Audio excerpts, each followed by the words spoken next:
I never thought I'd be the type of man to investigate my own wife. But when you find $89,000 in a bank account you never knew existed, you start questioning everything you thought you knew about the person sleeping next to you. It started on a Tuesday morning in March. I was organizing our tax documents when I found a bank statement that had been delivered to our address, but addressed to Sarah Mitchell. Except it wasn't from our bank. The account number was completely foreign to me, and the balance made my hands shake. $89,412. My first instinct was to ask Sarah directly. We've been married for 16 years, and I'd always prided myself on our honest communication. But something stopped me. Maybe it was the way she'd been acting lately. More secretive with her phone, working late more often. That nervous energy she got when she was hiding something. I'm a cybersecurity consultant, which means I know how to find information when I need to. But I'd never used those skills on my own family. That day, I made an exception. The bank statement showed regular deposits over the past 2 years. Not huge amounts, usually between $1,500 and $3,000, always on different dates, always in cash.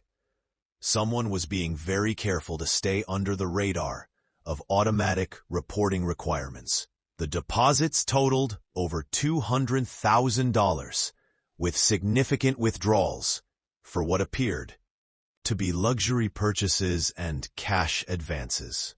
I felt sick. My wife, the woman I'd trusted with everything, had been living a completely separate financial life. But as I dug deeper, I realized the money situation was just the beginning. Using public records and some basic investigative techniques, I traced the account activity.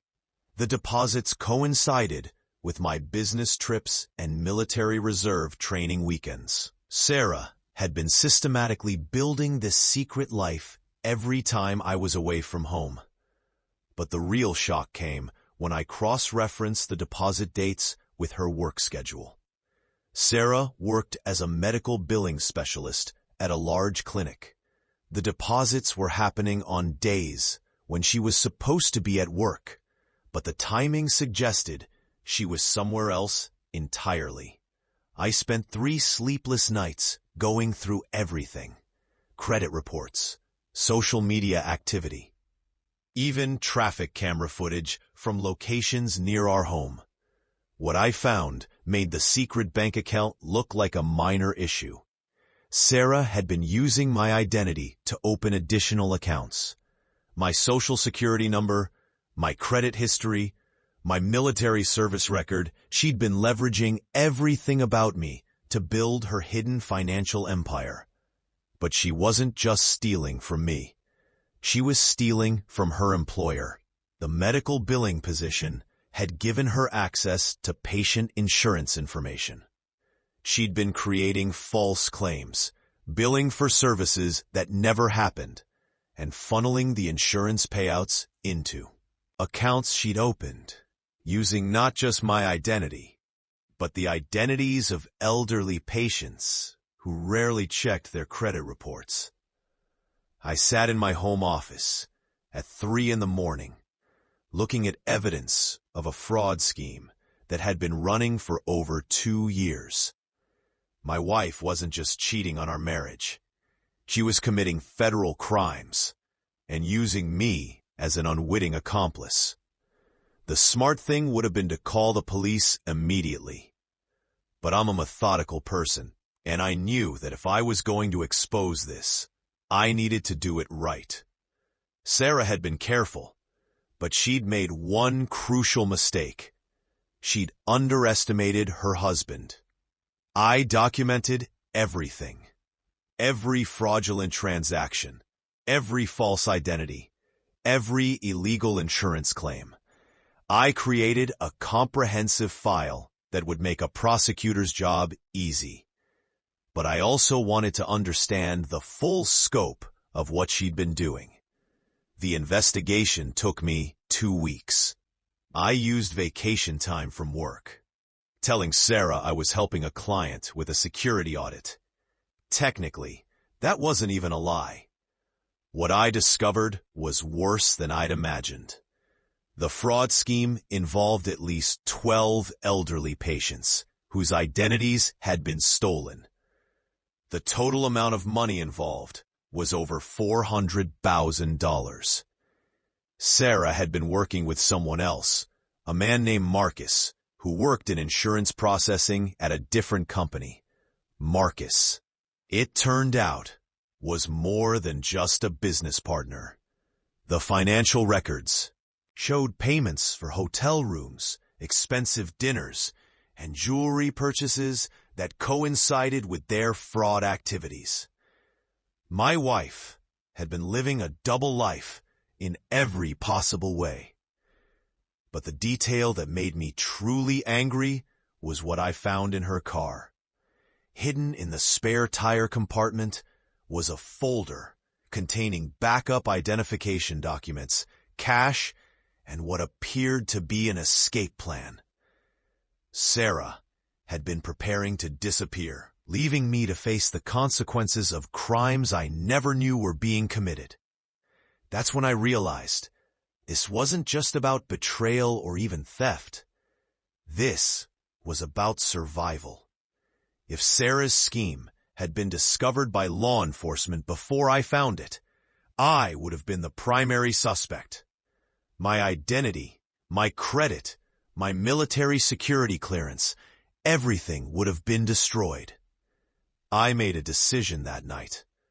I wasn't going to be a victim, and I wasn't going to let those elderly patients continue being victimized either. I contacted a friend from my military days who now worked for the FBI's Financial Crimes Unit. I also reached out to a lawyer who specialized in identity theft cases. Both meetings were unofficial, but they helped me understand exactly how to proceed. The plan was simple, but comprehensive. I would gather all the evidence, present it to the appropriate authorities, and ensure that Sarah and Marcus faced the full consequences of their actions. But I also wanted to make sure that I was completely protected, and that the victims would be compensated. On a Friday morning, while Sarah was at work, I made my move. I contacted the FBI, the State Insurance Fraud Division, and Sarah's employer simultaneously. I provided them with complete documentation of everything I'd discovered, along with a detailed timeline and evidence of my own investigation. By noon, Sarah's employer had frozen her access to their systems. By 2 p.m., the FBI had obtained warrants for her financial records. By 4 p.m., Marcus had been arrested at his office. Sarah came home that evening to find me sitting at our kitchen table with a federal agent and our lawyer. The look on her face when she realized what was happening is something I'll never forget. It wasn't just surprise or fear. It was a look of someone whose entire constructed reality had just collapsed. The agent was professional, but thorough. Sarah was arrested that night and charged with multiple counts of insurance fraud, identity theft, and conspiracy. The evidence was overwhelming, and her lawyer quickly advised her to cooperate fully. Over the following weeks, the full scope of the scheme became public. Sarah and Marcus had stolen over $600,000 from insurance companies and had victimized 19 elderly patients. The local news covered the story extensively, particularly focusing on how the fraud had been discovered by a husband who refused to become a victim. The legal proceedings took 8 months. Sarah was sentenced to 4 years in federal prison and ordered to pay full restitution to all victims. Marcus received 6 years. Both were required to forfeit all assets obtained through their criminal activities. The divorce was finalized while Sarah was in prison. Because of the criminal nature of her actions and the fact that she'd used my identity without permission, I was able to retain all of our legitimate marital assets and was protected from any financial liability for her crimes. But the most satisfying part of the entire experience was the impact on the victims. The elderly patients who had been targeted received full compensation for their losses, and several of them personally thanked me for exposing the scheme. One of them, a 90-year-old veteran named Frank, told me that I'd saved his life savings and his faith in honest people.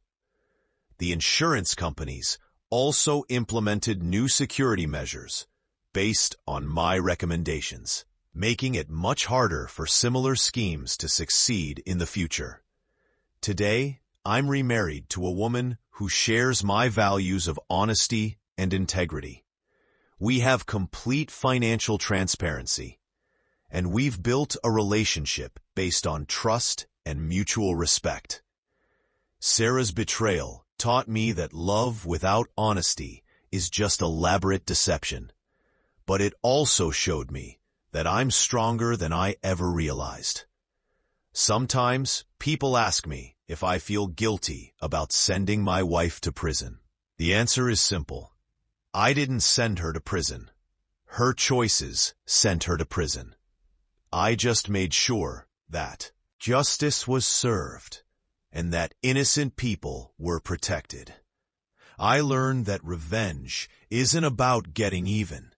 It's about ensuring that the truth comes to light and that the right people face the consequences of their actions. Sometimes the most powerful revenge is simply refusing to be a victim and having the courage to stand up for what's right.